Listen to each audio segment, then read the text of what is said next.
Mga bata, sabik na ba kayo sa aking ikukwento?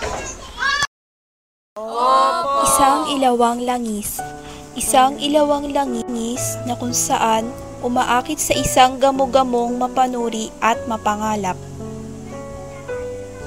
Pilit nagtatanong sa buo niyang isipan kung ano ba ang winawari ng yaong ilawan na ito. Habang ito'y kanyang pinagmamasdan, dumating ang kanyang maalalahaning ina. Anak, huwag mo nang subukan pang lumapit sa apoy na iyan.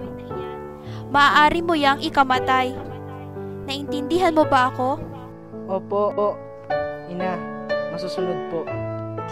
At gayon na lamang ang salitang binitiwan ng kanyang ina sa kanyang anak. Kinabukasan, nakipagtagpo ang gamo-gamo sa kanyang mga kaibigan. At dahil nakadiskubre siya ng isang bagay na kanyang nakita, ay siya naman niya itong ibinahagi sa kanyang mga kaibigan. Halika kayo mga kaibigan, sumama kayo sa akin, may bagay akong nakita. Tara na! Sa pangalawang pagkakataon, tinangka niya muli kasama ng kanyang mga kaibigan ang pagmasdan ang ilawang langis. Mga kaibigan, ito yung aking ikinakwento sa inyo, isang apoy. Tara, lumapit tayo sa apoy.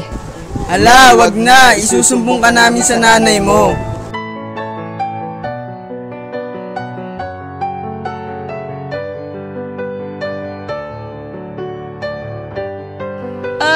Tulong na nasusunog ako! Anak, huwag mo nang subukan pang lumapit sa apoy na iyan. Maaari mo yang ikamatay. Naintindihan mo ba ako? At di nga naglaon, namatay ang gamo-gamo dahil sa kanyang tinataglay na katigasan ng ulo. Hindi siya nakinig sa kanyang ina, na lubos ang pag-aalala sa kanya. Alam niyo ba mga bata kung bakit ilawang langis at gamo-gamo ang kwentong ito?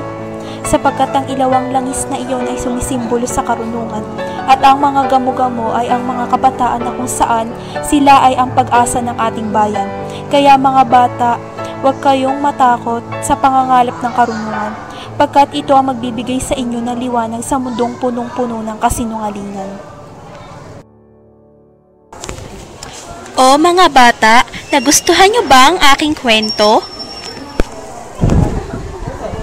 Dapat po pala, nanay, mag-aral kami ng mabuti. Oo, para makamit niyo ang liwanag.